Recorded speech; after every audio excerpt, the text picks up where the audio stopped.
बिस्मिल्लाहिर्रहमानिर्रहीम। तमाम तारीफ़ें उस रब्बुल इज़्ज़त के लिए जिसकी तरफ हम सबको लौट कर जाना है और जिसके हुजूर हम सबको एक दिन पेश किया जाएगा। अस्सलाम वालेकुम नाज़रीन, मैं इरफान हाशमी लंदन स्टूडियो से आपसे मुखातिब हूँ। आज 22 अप्रैल है, दिन है बुध का और आज की हमारी ये दूसरी वीडियो है। 203 खबरों पर तफसील से हम बात करेंगे। पहली खबर, इमरान खान ने अपने वकला के बारे में पहली बार रद्द-ए-अमल दिया। अलीमा खान इस हवाले से क्या कहती हैं, इसकी तफसील मैं आपके साथ शेयर करूंगा और वकील इमरान खान का केस किस तरह से अब तक अदालतों में लड़ते रहे और इमरान खान का पहला रद्द-ए-अमल आपके सामने रखेंगे आज के इस प्रोग्राम में। और केपी असम्बली का इजलास इमरान खान स्टेडियम में और जिस तैयारी के साथ इस इजलास की तैयारी की जा रही है, क्या ये इजलास इमरान खान की रिहाई में भी कोई किरदार अदा करेगा या फिर ये दिखावा है, इसका भी मुकम्मल हाल अहवाल आपके सामने रखेंगे। और पाकिस्तान के सोशल मीडिया पर किस किस्म का रिएक्शन आ रहा है ये भी मैं आपको बताऊंगा। और फिर पंजाब में बढ़ते हुए जराइम और इस पर मरीम नवाज की स्टेटमेंट और असल वजह क्या है पंजाब में बढ़ते हुए जराइम की और मरीम नवाज को आखिरकार क्यों बोलना पड़ा, ये भी आपको बताएंगे। और व्यूअर्स, इसके साथ साथ ईरान अमेरिका मुज़ाकरात दूसरा राउंड, जंगबंदी का ऐलान तो किया गया, इसमें तोसी भी हो गई, लेकिन आगे ईरान मान नहीं रहा और 2 जहाज़ों के ऊपर फायरिंग भी हुई है और हालात कशीदा हैं। दूसरी तरफ यूएई के अंदर डॉलर ख़त्म हो रहा है और यूएई की गवर्नमेंट इस वक्त क्या कर रही है और अमेरिका से किस किस्म की डिमांड्स की जा रही हैं, ये भी तफसील मैं आपके साथ शेयर करूंगा। लेकिन व्यूअर्स, प्रोग्राम शुरू करने से पहले आप तमाम दोस्तों से दरखास्त है कि आप चैनल को जरूर सब्सक्राइब करें। हमारा 1 मिलियन का टारगेट है by the end of this year, अल्लाह ताला के हुक्म से और आप तमाम दोस्तों के ताउन से हम इसे ज़रूर अचीव करेंगे। और याद रखिएगा कि इन तमाम प्लेटफॉर्म्स के जितने भी रेवेन्यूज़ हैं वो हम अपने स्किल सेट के प्रोजेक्ट्स और इसके साथ साथ जो थैलेसीमिया अलर्ट का हमारा जो प्रोजेक्ट है उसके ऊपर हम खर्च कर रहे हैं। तो आपने जाकर ज़रूर इस पूरे प्रोजेक्ट का हिस्सा बनना है चैनल को सब्सक्राइब करके। दोस्तों, सबसे पहले आपको ये खबर दें कि आज खान साहब को जेल में 991 दिन पूरे हो चुके हैं। खान साहब की रिहाई मुमकिन नहीं हो सकी और इसकी बहुत सारी वजूहात।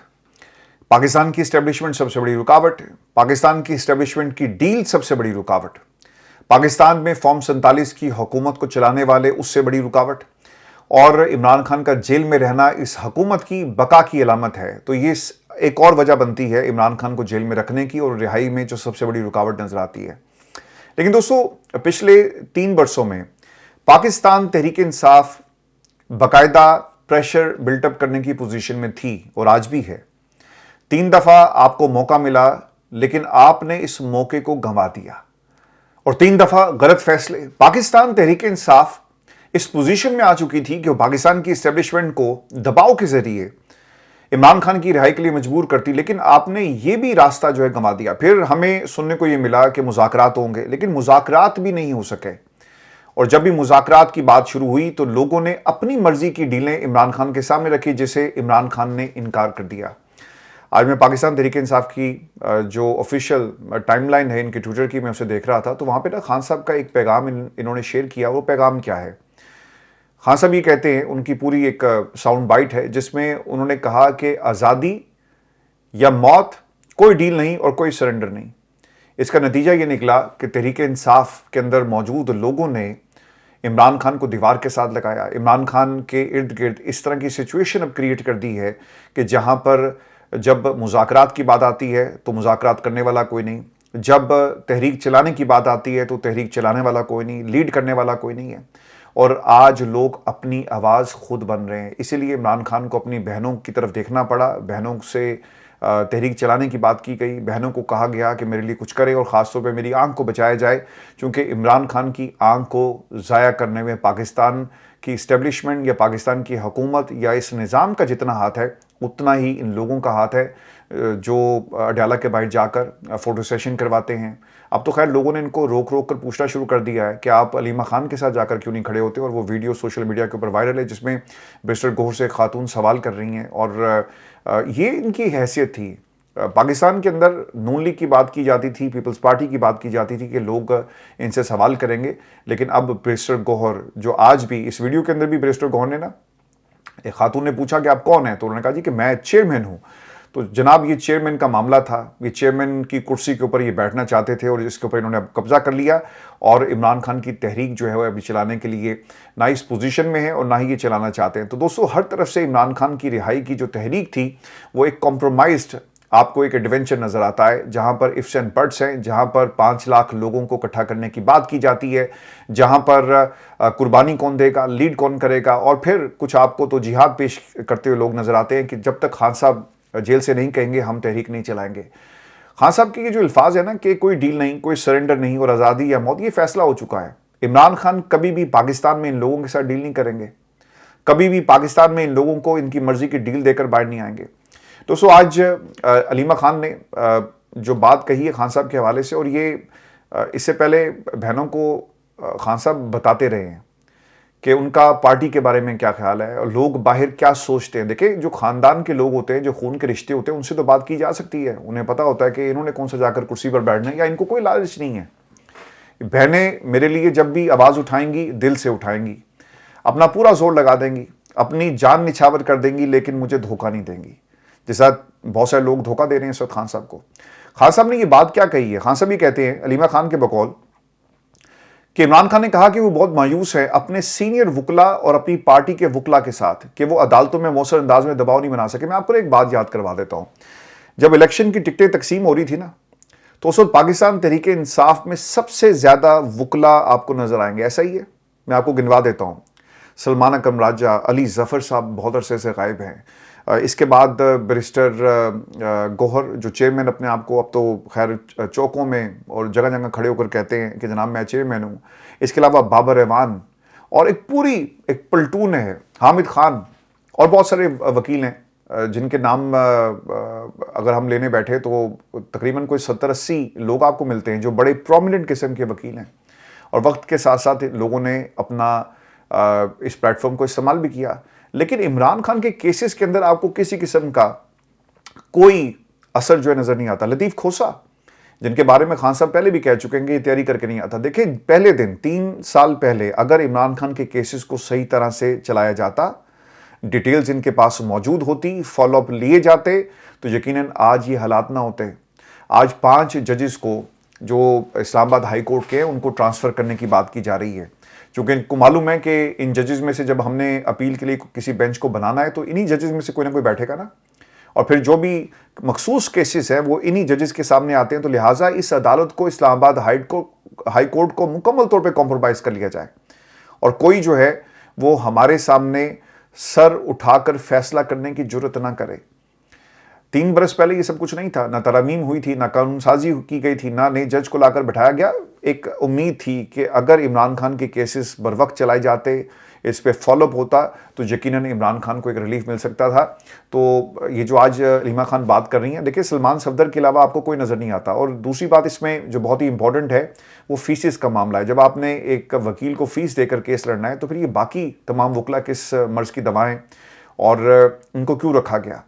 दोस्तों दूसरी चीज़ जो बहुत ही तकलीफ देह है, और अब ये सवाल चौकों में, चौराहों में होना शुरू हो गया है, और ये तहरीक इंसाफ के लिए पाकिस्तान की सबसे मकबूल जमात के जब हम ये हालात देखते हैं तो ये जिन लोगों की ये जमात है उनको तकलीफ भी होगी ना। पाकिस्तान की आवाम को जब ये मनाजिर देखते हैं तो आपको क्या लगता है कि लोग इसको एंजॉय करते हैं? तकलीफ दे ये मनाजिर हैं कि जब कोई पार्टी का चेयरमैन चौक पे खड़ा होकर ये कहे कि मैं पार्टी का चेयरमैन हूँ, आप कौन है, मैं पार्टी का चेयरमैन हूँ, और वो अपनी अहमियत लोगों को सड़कों पे खड़े होकर जो है बताने की कोशिश करता है। आपके ऊपर ये जो वक्त आ गया ना, ये आपको कभी भी ऐसा वक्त इसका सामना ना करना पड़ता अगर आप इमरान खान की तहरीक को चला रहे होते, अगर आप लोगों के लिए खड़े होते, आप इमरान खान के लिए खड़े होते, आप असीरान के लिए खड़े होते। और बैरिस्टर गौहर को इस किस्म की रेजिस्टेंस का पाकिस्तान की सड़कों पर सामना करना पड़ रहा है। दोस्तों मैं आपको ना एक खबर और देता हूं, और ये पंजाब के हवाले से आलिया हमजा के मुतालिक आपने कोई खबर नहीं सुनी होगी, बहुत दिन हो गए।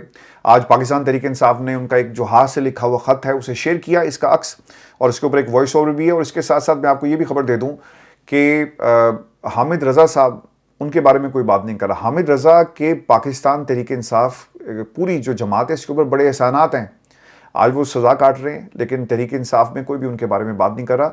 तो आपने अपनी दुआओं में और अपनी जब भी आप आवाज़ बुलंद करते हैं किसी भी प्लेटफॉर्म पर, जो भी आपकी कैपेसिटी, जिस कैपेसिटी में भी आप करते हैं, तो आपने हामिद रजा को नहीं भूलना। दोस्तों आलिया हमजा का जेल से ख़त, और आलिया हमजा क्या कहती हैं, बहुत ही एक तकलीफ दे ख़त, और एक खातून जिसने पंजाब में ना सिर्फ इस एस्टेब्लिशमेंट से मुकाबला किया, ना सिर्फ नून लीग की हुकूमत और पंजाब हुकूमत से मुकाबला किया, अपोजिशन का किरदार अदा किया, बल्कि वो आपको पाकिस्तान तहरीक इंसाफ में भी लड़ती हुई नजर आई उन लोगों से जो इनको हटाना चाहते थे। हमाद अजहर के जाने के बाद जब इनको कुर्सी मिली तो लोगों का ख्याल था कि शायद हम इनको कंट्रोवर्शियल करेंगे, तो हमारे लिए आसानियाँ होंगी और हमें इस कुर्सी पर बिठा दिया जाएगा। लेकिन ना आज वो लोग हैं और बल्कि इन्होंने आलिया हमजा साहिबा से भी ये कुर्सी छीन ली। और इनकी सज़ा के पीछे वजह ये थी कि ये जहाँ जाती थी लोगों से मिलती थी, वर्कर के साथ खड़ी होती थी और इन्होंने अपना एक इसी तरह का स्केड्यूल जो बना लिया था।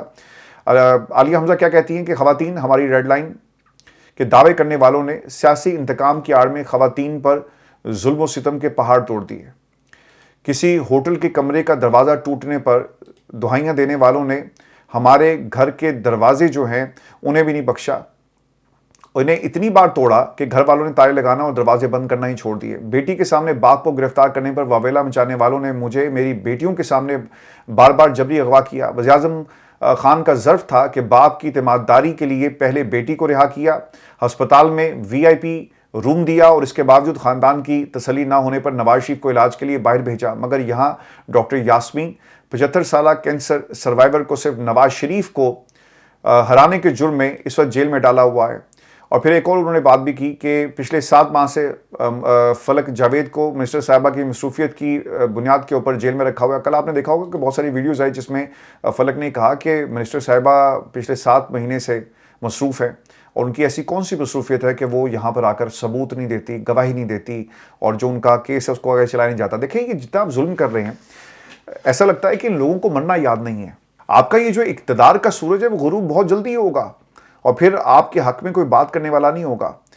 फिर आलिया हमजा ये भी कहती हैं कि अज़ियतनाक माहौल में रखा गया, वो नाकाबिले बयान है। जिस तरह का गैर इंसानी सलूक ख़वातीन से रवा रखा जा रहा है उसकी मिसाल नहीं मिलती। ख़वातीन को सिर्फ सियासी वाबस्तगी पर ऐसी अजियत में रखना, घर और बच्चों से दूर रखना इस बात का सबूत है कि हमें तो मुखालफिन भी कम ज़र्फ मिले और ये वक्त तो गुजर जाएगा और दूसरा अगर वो वक्त गुजर गया तो ये भी वक्त गुजर जाएगा। तो ये आलिया हमजा का हाथ से लिखा हुआ ख़त है। इससे पहले भी असीरान ये ख़त लिखते रहे और पाकिस्तान तहरीक इंसाफ को यकीनन बात करनी चाहिए। आलिया हमजा के हवाले से सोशल मीडिया PTI का बात कर रहा है, लेकिन बाकी लीडर्स क्यों बात नहीं करते? आलिया हमजा आपका एक बहुत बड़ा असासा, वो इस वक्त डट के खड़ी हैं और कुर्बानी दे रही हैं, लेकिन पाकिस्तान तहरीक इंसाफ के वो कायदीन जो खान साहब के बारे में बात नहीं करते, वो आलिया हमजा के बारे में क्या बात करेंगे? वो जो खान साहब की जो रिहाई का मामला है, अडयाला के बाहर जाकर धरना नहीं देते, उन्होंने क्या बात करनी है?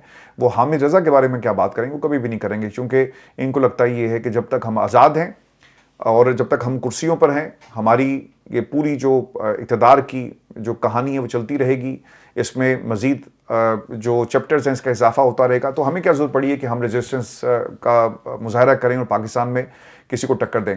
अगर साहब को ये खबर दें कि सुहेल अफरीदी के ऊपर तनकीद हो रही है और तनकीद ये हो रही है सोशल मीडिया पे किस किस्म का रिएक्शन आया। एक तरफ इमरान खान की बहनें जेल के बाहर मुलाकात की मुंतज़िर, जबकि दूसरी तरफ वज़ीर-ए-आला KPK की सुहेल अफरीदी और काबीना के साथ दावत में मसरूफ़। अलीमा आपा अडयाला के बाहर धरना दिए बैठी थी और ऐन उसी वक्त खैबर पख्तूनख्वा में सुहेल अफरीदी अपनी काबीना के साथ मौसीकी और ख्वाबों की दावत चल रही थी। देखिए इस किस्म की चीज़ें तो फिर लोग मॉनिटर करेंगे। अगर आप ये समझते हैं कि कोई इसे मॉनिटर नहीं करेगा और ये बिल्कुल खामोशी से मामला ख़त्म हो जाएगा, ऐसा नहीं होगा। लोग मॉनिटर कर रहे हैं, लोगों की आपके ऊपर नज़र है और मैं दोनों हाथों से एक बार फिर सलूट उसे करूँगा जिसने आप लोगों को मशवरा दिया कि आप जाएँ, जाकर KP असम्बली का जो इजलास है उसे बुलाया जाए इमरान खान स्टेडियम के अंदर। आपने कुर्सियाँ, वो भी कुर्सियाँ कौन सी हैं? ये वो वाली कुर्सियाँ हैं जो असम्बली हॉल से निकाल कर यहाँ पर लाई गई। ठंडे रूम कूलर आपको मिलेंगे, पंखों का इंतज़ाम है, फिर इसके साथ साथ कारपेट बिछाए गए, स्क्रीन्स लगाई गई, साउंड सिस्टम है। देखिए इसका फ़ायदा किसको होगा? अगर यही आप सड़क पर बैठ कर न कौमी असम्बली के बाहर भी बैठ जाते ना, तो लोगों ने कहना था कि हाँ यार लोग पंजाब से भी आए, कौमी असम्बली के भी हैं और इसके साथ साथ दूसरी तरफ से KP असम्बली के लोग भी आकर यहाँ पर बैठे। और अगर आप अडयाला के बाहर असम्बली नहीं लगा सकते, कम से कम 300 के 300 लोग जो हैं वो हाजिर लगाएं कौमी असम्बली के बाहर और बैठकर एक ग्रैंड किस्म की असम्बली का इनेकाद किया जाए। कम से कम एक इत्तेहाद का पैगाम तो जाए। किसी की रात की नींदें तो हराम हो, लेकिन वहाँ भी अब मुकम्मल आपको खैर की खबर मिलेगी, क्योंकि उनको भी नज़र आ गया कि यार हमने जिस जमात को ख़त्म करना था, जिसके खिलाफ महाज खड़े करने थे, वो हम कर चुके हैं। अभी आपस में लड़ रहे हैं। सोशल मीडिया पर बहुत सारे ग्रुप्स बन गए, लोग इन पर तनकीद करते हैं, इनकी पॉलिसीज़ पर तनकीद करते हैं। तो इस सरकार जिसने भी ये मशवरा दिया, ये आपके सज्जन नहीं है बल्कि आपके दुश्मन है। लोग मॉनिटर कर रहे हैं, हर चीज़ को मॉनिटर कर रहे हैं कि किस तरह से इमरान खान स्टेडियम के अंदर इमरान खान की रिहाई की बात होगी। हाँ, सिर्फ ये ज़रूर हुआ कि इमरान खान के नाम पर एक स्टेडियम और वहाँ पर एक जो असम्बली है वहाँ पर इमरान खान के लिए करारदाद जो है पास की जाएगी। अब देखना ये भी होगा कि पाकिस्तान तहरीक इंसाफ के जो वर्कर्स हैं उनके लिए इसे ओपन किया जाता है और लोग वहाँ पर पहुँचते हैं या नहीं पहुँचते, या इनको एक्सेस दिया जाता है या मर्जी के लोगों को लाकर बैठा दिया जाता है। लेकिन पाकिस्तान तहरीक इंसाफ को अभी सोचना होगा कि हमने इस तहरीक को चलाना है या इस तहरीक को बंद करना है, या इस तहरीक को हाईजैक जिन लोगों ने किया उनके हाथों में देना है। क्योंकि अगर अगले कुछ हफ्तों में इस बात का फैसला ना हुआ तो यकीनन दोस्तों जो मुझे नज़र आ रहा है कि हलीमा खान यकीनन इस तहरीक को लीड करेंगी, और फिर आप देखेंगे कि इस तहरीक के अंदर पीटीआई के अंदर कुछ ऐसे लोग आपको नजर आएंगे जो बहनों के साथ जाकर खड़े हो जाएंगे, और जब बहनों ने ये कॉल दे दी तो यकीनन ये बहुत सारे लोगों की नौकरियां जो हैं वो खतरे में पड़ जाएंगी जो पाकिस्तान तहरीक इंसाफ में नौकरी इस वक्त कर रहे हैं। अगर आपको ये खबर दे दें कि ईरान अमेरिका इस जो जंग है इसमें डेवलपमेंट ये हुई है कि ईरान ने अभी तक कोई जवाब नहीं दिया और अमेरिका जवाब का मुंतज़िर है। पाकिस्तान की तरफ से बार बार रब्ता किया जा रहा है ईरान के साथ, और ईरान से डिमांड किया जा रहा है कि अपने मुतालबात आप रखें और हम इस जंग बंदी को ज़्यादा देर तक रोक नहीं सकते और दोबारा हमला होगा। और अमेरिका ने पाकिस्तान के कहने पर, बज़ाहिर ऐसा लग रहा है कि पाकिस्तान ने रिक्वेस्ट की और इस जंग के अंदर जंगबंदी के अंदर तोसी कर दी गई। हालांकि ऐसा नहीं है, जंगबंदी के अंदर तोसी अमेरिका के ज़्यादा मफाद में as compare to Iran. Iran कभी भी जंग नहीं चाहता था, लेकिन जब आपने जंग मुसल्लत कर दी तो इसका भरपूर तरीके से जो है वो जवाब दिया गया। पाकिस्तान इनकलाब की एक स्टेटमेंट, और वो क्या कहते हैं, वो ये कहते हैं जी कि लड़ाई दोबारा शुरू हुई तो दुश्मन पर तबाहकुन ज़रबें लगाएंगे, आप उन्हें एक लम्हे के लिए भी खामोश नहीं करवा सकते। जो जिस तरह का रिएक्शन आया आपकी तरफ से, उन्होंने डबल रिएक्शन आपको दिया। आपने हमला किया ईरान के इलाकों पर, 80,000 के करीब जो टारगेट्स हैं उनको निशाना बनाया गया। ईरान ने उसी तरह मिडिल ईस्ट में आपके जितने भी बेसिस थे उनको टारगेट किया। दोस्तों एक और जो स्टेटमेंट और जो ईरान के अंदर डेवलपमेंट्स हुई हैं वो बहुत ही इंटरेस्टिंग है। एक डेवलपमेंट ये हुई है कि ईरानी रुकने पार्लियामेंट का बयान सामने आया, और अब जो उनकी सेकंड टीयर लीडरशिप और थर्ड टीयर लीडरशिप है वो बयान दे रही है। वो क्या कह रहे हैं कि आंख के बदले आंख, टैंकर के बदले टैंकर, और जो करोगे, जहां पे हमला करोगे वैसा ही हमला जो है जवाबी कार्रवाई का तुम्हें सामना करना पड़ेगा। ईरान की सीनियर रुकन पार्लियामेंट और पार्लियामेंट की कौमी सलामती और खारजा पॉलिसी कमेटी के तर्जुमान इब्राहिम रजाई ने कहा कि हुकूमत अमेरिका की कार्रवाइयों का जवाब दे रही है, और ये बयान उन्होंने सोशल मीडिया पर जारी किया। देखें, यहां से अतातारर ने जवाब दिया तो उधर से जो मुशीर साहब थे स्पीकर के कालीबाफ के, उन्होंने जवाब दिया। तो सेकंड टीयर थर्ड टीयर जो है वो हल्की फुल्की जो है वो लफ्जी गोलाबारी कर रहा है, तो जो मेन क़यादत है मुकम्मल खामोश है। दूसरी तरफ जो काम ये हुआ कि इसराइल की जानिब से जंगबंदी की खिलाफ वर्जी के जवाब में हिजबुल्लाह का इसराइली फौज पर जी हमला। तफसीलात के मुताबिक लिबनान की मज़ाहमती तंजीम हिजबुल्लाह ने ऐलान किया कि इसने इसराइल की जानिब से जंगबंदी की खिलाफ वर्जियों के जवाब में जनूबी लिबनान में इसराइली फौज पर हमला किया है। हिजबुल्लाह के बयान के मुताबिक इसकी मुज़ाहमतकारों के इलाके में कायम इसराइली तोपखाने को हमला आवर ड्रोन से निशाना बनाया, जिसके बाद तोपखाने में आग भड़क उठी। और मैं आपको दोस्तों एक खबर ये भी दे दूं कि जब ईरान हर हमले का भरपूर तरीके से जवाब दे रहा है और अमेरिका जैसी सुपर पावर को घुटने टेकने पर उसने मजबूर कर दिया, वहीं पर इन्होंने काम ये किया कि इनका अवाम के साथ जो ताल्लुक है वो हर गुजरते दिन के साथ आपको मजबूत होता हुआ नजर आ रहा है। और इसका सबसे बड़ा जो सबूत है वो आज हमें तेहरान में नजर आया। जो मरकजी स्क्वायर है वहाँ पर जो मनाजिर रिपोर्ट हुए हैं, इन मनाजिर के मुताबिक खुर्रमशेर मिसाइल की नुमाइश की गई। और गैर मुल्की खबर एजेंसी के मुताबिक मंगल को इनकलाब स्क्वायर में शहरियों की बड़ी तादाद जमा हुई, जहाँ लोग ईरानी परचम लहराते और नारे लगाते हुए नजर आए। रिपोर्ट के मुताबिक दिखाए गए मिसाइल की नौयत की आज़ादाना तस्दीक नहीं हो सकी, तहम ईरानी मीडिया ने इसे खुर्रमशेर बैलिस्टिक मिसाइल करार दिया। अब ये देखें, पहले दिन डोनाल्ड ट्रंप ने ईरान की आवाम को क्या कहा था कि तैयारी पकड़ो, मदद आ रही है, सड़कों पर निकल आओ, अपनी हुकूमत का तख्ता उलट दो। और वो जो रजा पहलवी था उसने भी इसी किस्म की बातें की।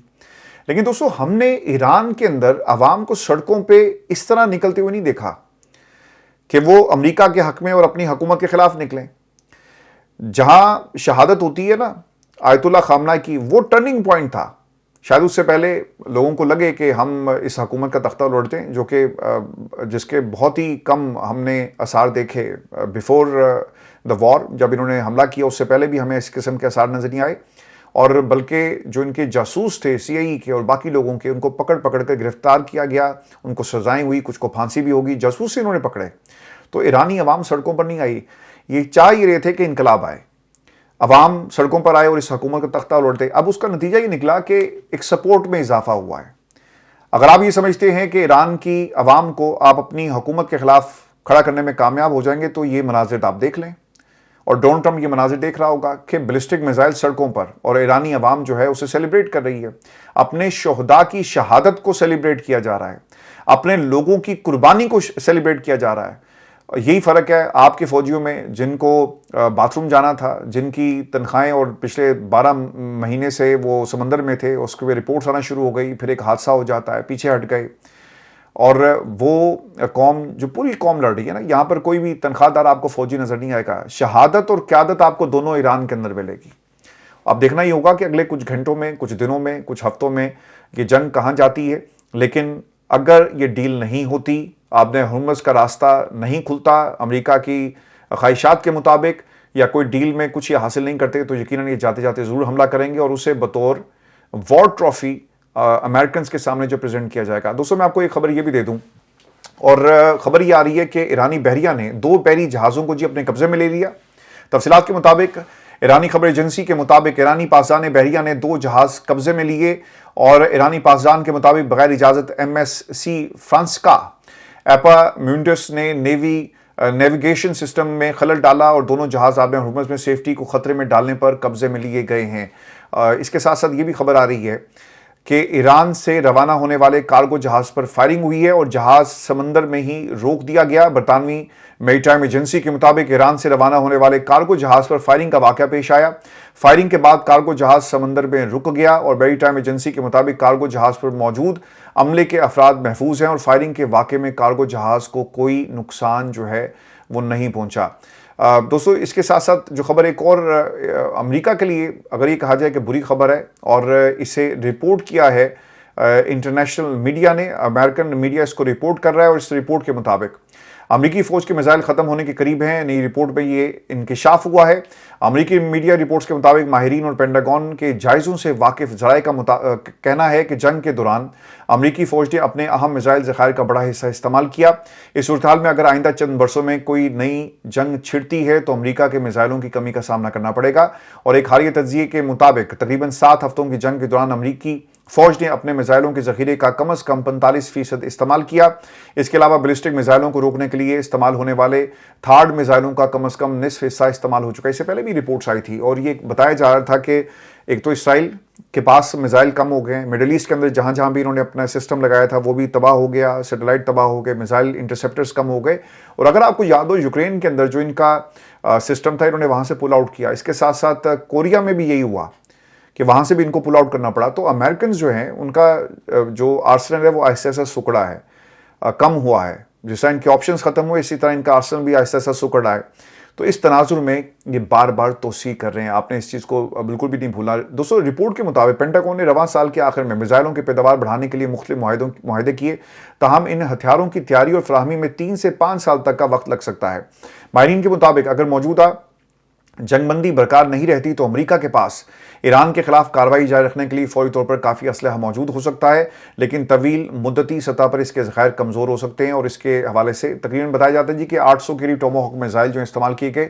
अब इनमें कितनी सच्चाई है, ये इंटरनेशनल रिपोर्ट्स हैं, पेंटागन से के सोर्सेज को रिपोर्ट जो है वो कोट किया जा रहा है। और फिर आपको आखिर में खबर ये दें कि अमेरिका ईरान जंग के अंदर जो सबसे ज़्यादा फ़ायदा हुआ है वो डोनाल्ड ट्रंप के ख़ानदान और कारोबारी शख्सियात का हुआ। डोनाल्ड ट्रंप की ट्वीट्स अगर आप गौर करें, एक पैटर्न आपको मिलेगा। ट्वीट करता है जंगबंदी का तो तेल की कीमतें जो है वो गिर जाती हैं। जंग शुरू कर दें, ऐलान कर दें कि जंग हो रहा है, या फिर बम गिरा दिए जाएं तो तेल की कीमतें आपको आसमान से बातें करती हुई नजर आती है। इन्होंने वॉर इंडस्ट्री के अंदर, इन्होंने जो एम्यूनेशन है, जितना भी असलहा बनाने वाले कारखाने हैं, ड्रोन्स हैं, यहाँ पे इन्वेस्टमेंट की है। इसके साथ साथ दुनिया में तेल की कीमतों का जहाँ पे असर एक दुनिया की मैशत पर पड़ रहा है, इनकी मैशत के ऊपर एक पॉजिटिव असर ये पड़ा कि इनके जो बैंक्स थे, इनके बैंक्स के अकाउंट्स के अंदर डॉलर्स आना शुरू हो गए, और इनको बड़ा बिलियंस ऑफ डॉलर्स का फ़ायदा हुआ है। एक रिपोर्ट है, और इस रिपोर्ट के मुताबिक आलमी मंडी में ब्रेंट खाम तेल की कीमत तकरीबन 5% इजाफे के बाद $100 फी बैरल के करीब पहुँच गई है। इस तरह वेस्ट टेक्सास की कीमत भी 5% से ज़ायद इजाफे के साथ $94 फी बैरल जो है इसमें से ऊपर चली गई है। तो ये एक इजाफा आपको इंटरनेशनल मार्केट में तेल की कीमतों में देखने में आएगा। व्यूअर्स, ये हमारी आज की निश्चित सी, अपने कमेंट जरूर भेजिएगा, चैनल को सब्सक्राइब करना मत भूलें। इजाजत दीजिए, अल्लाह ने के बाद।